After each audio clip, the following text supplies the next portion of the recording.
Hi, my name is Amy Birch, and I would like to introduce you to Hannah Nokes, an African American transgender woman in Northern Virginia. This was a presentation I originally planned for the Virginia Forum in spring of 2020, but that was ultimately canceled, so I'm sharing it with you now.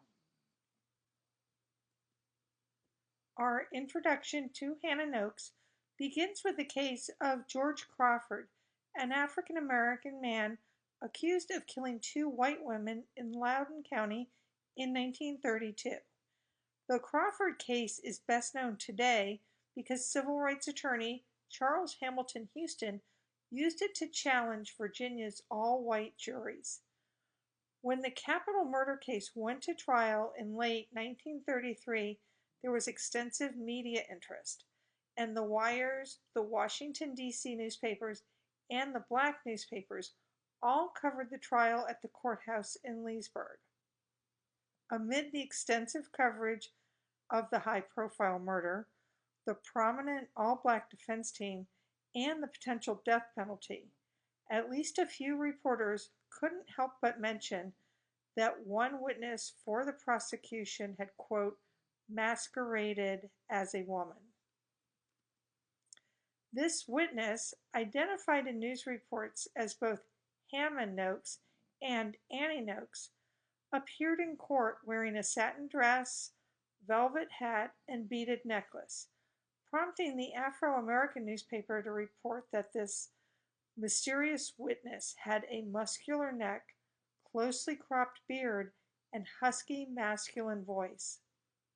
Another article from the Afro-American was dedicated to the backstory of this queer individual, and it explained that Hammond's mother had raised her child as a girl. While that account cannot be substantiated today, and news coverage of the Crawford case rightfully focused on the issue of lily-white juror roles and the questions of a fair trial, the life of Hannah Nokes, an African American transgender woman, deserves more attention than a sensational headline or a speculative sidebar. So please let me introduce to you Hammond, or rather Hannah Nokes. Hammond Johnson, assigned male at birth, was born in 1898 in Sterling, Virginia, to parents who were not married to each other. Hannah, as she preferred to be called, later used her father's last name, Nokes. The Nokes family was well known in the Sterling area, as they owned a fair amount of property, including land that they later donated for a school for African American children. As an adult, Hannah Nokes lived along Drainesville Road, just across the Loudoun County line in Fairfax County, and just outside of the town of Herndon.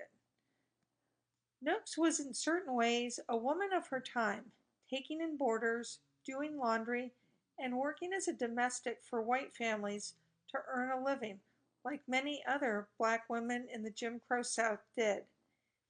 In January 1932, George Crawford spent a night at Hannah's home. He had been walking along Leesburg Pike with another man when he encountered a white teenage boy named Robert Hughes, who was on horseback. Crawford asked the Hughes boy if he knew of a place where they could spend the night, so Hughes had them follow him to Hannah's home. Hughes asked Hannah if the two men could stay there. Crawford and the other man did spend the night at Hannah's home and then left the following morning. When Crawford left, he indicated that he would repay Hannah for his breakfast, and he jotted down her name and address in a small notebook.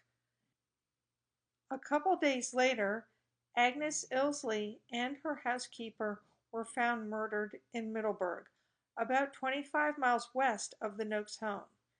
Ilsley's car was missing, and when it was recovered in Alexandria a few days later, police located a note inside with the Nokes name and Herndon address. With this note, seen here, and other evidence, it didn't take long for the police to connect the dots and develop a case against Crawford, who was eventually arrested in Massachusetts. But because of Charles Houston's challenge of the all-white grand jury and of other concerns, like ensuring the safety of the defendant from a possible lynching when he was extradited to Virginia, the trial did not take place until December of the following year, so almost 2 years after the murders. To be clear, Hannah Nokes was not a witness to the actual crime. She was simply called to establish that Crawford had been in the general area in the days leading up to the murders.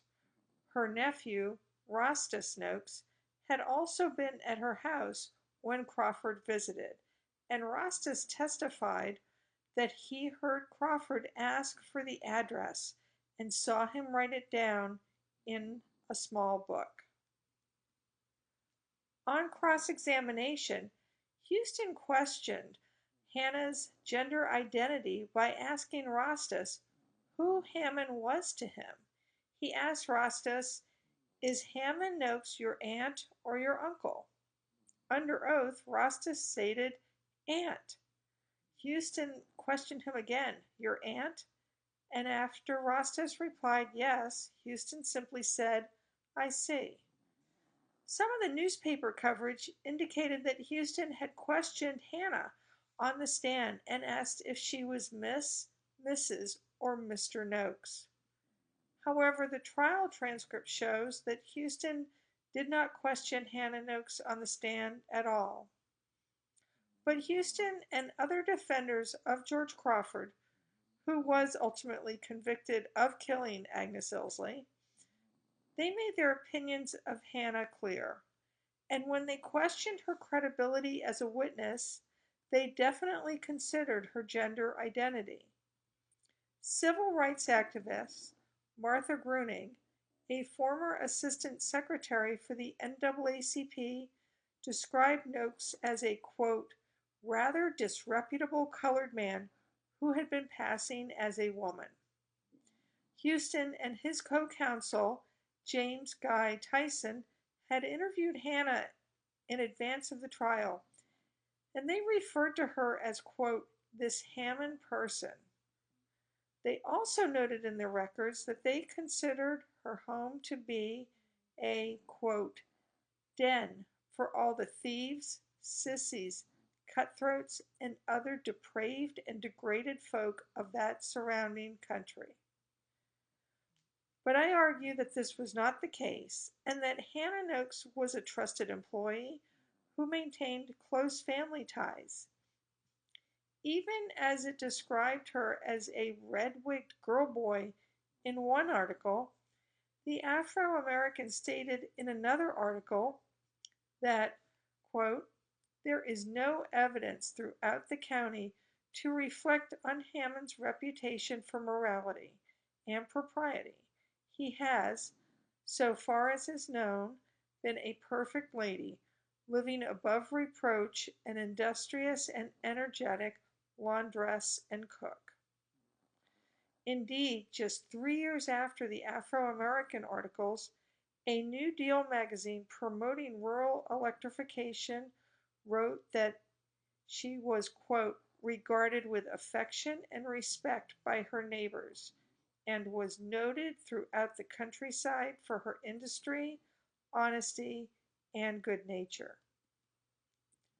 During the New Deal, the Rural Electrification Administration, or REA as it was better known, sought to bring electric power to farms across the country, and in 1936, it used nearby Northern Virginia as an example of how electricity could transform rural life.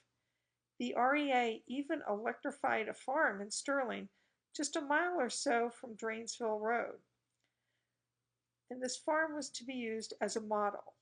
Coincidentally, this demonstration farm belonged to the Hughes family, where Robert Hughes, the young man on horseback who had directed George Crawford to Hannah's home, he lived there with his siblings and his parents. Several families along Drainesville Road electrified their homes and farms at this time. And according to the article, one of Hannah's employers, the McMillans, signed a loan for Hannah so that her home could be wired for electricity and so that she could purchase an electric washing machine and ironer. With electricity and these appliances, Hannah's business of taking in laundry would be more efficient and more profitable. The article in Rural Electrification News features a photo of Hannah wearing an apron and mob cap and washing laundry in a tub with a scrub board. And it describes her as, quote, probably the happiest laundress in the Commonwealth of Virginia. While that language may not specifically be racist, it is perhaps at least classist. And yet, there's nothing in the article that calls her gender into question at all. She's identified as Hannah Nokes in the article, but nothing casts any doubt as to her gender identity. The article and the willingness of the McMillans to sign a loan for Hannah also helped to establish that Hannah was hardworking and trusted by her employers. In fact, in later years, a member of the McMillan family, who Hannah was still working for, assisted Hannah in registering for a Social Security account and number. Hannah could not read or write, so having Selma McMillan Mott's assistance in this regard was helpful. It's also very helpful to us because when Selma Mott had to check a box for Hannah's gender, she marked female, which would seem to indicate that Selma was accepting of Hannah's gender identity, at least on some level. Hannah signed the application with an X, and she likely would not have known what box Selma had checked. Selma's granddaughter recently told me that her grandmother was rather progressive for her time and had assisted several employees with similar matters. That family was aware that Hannah identified as female, but they believed that she was intersex, and they used the term morphodite. Selma's grandson remembered a time when Hannah was sick and had to be hospitalized, and was concerned that she would not be permitted to wear her wig at the hospital. Hannah's own family also had concerns about her hospital experience. A great-nephew told me, quote, I had no idea about trans or anything until later when I heard things like being in the hospital and nurses discovering she was a man. Hannah was close to her family, and although most of her Nokes half-siblings and nieces and nephews lived in Sterling rather than in Drainesville, that may have been because she was born outside of their parents' marriage. Later, their children, Hannah's great-nieces and nephews, remembered visiting her home and enjoying the caramel cakes that she baked. She was also entrusted by her family to care for their children. Calvin Nokes remembered that Hannah was his babysitter when he was growing up.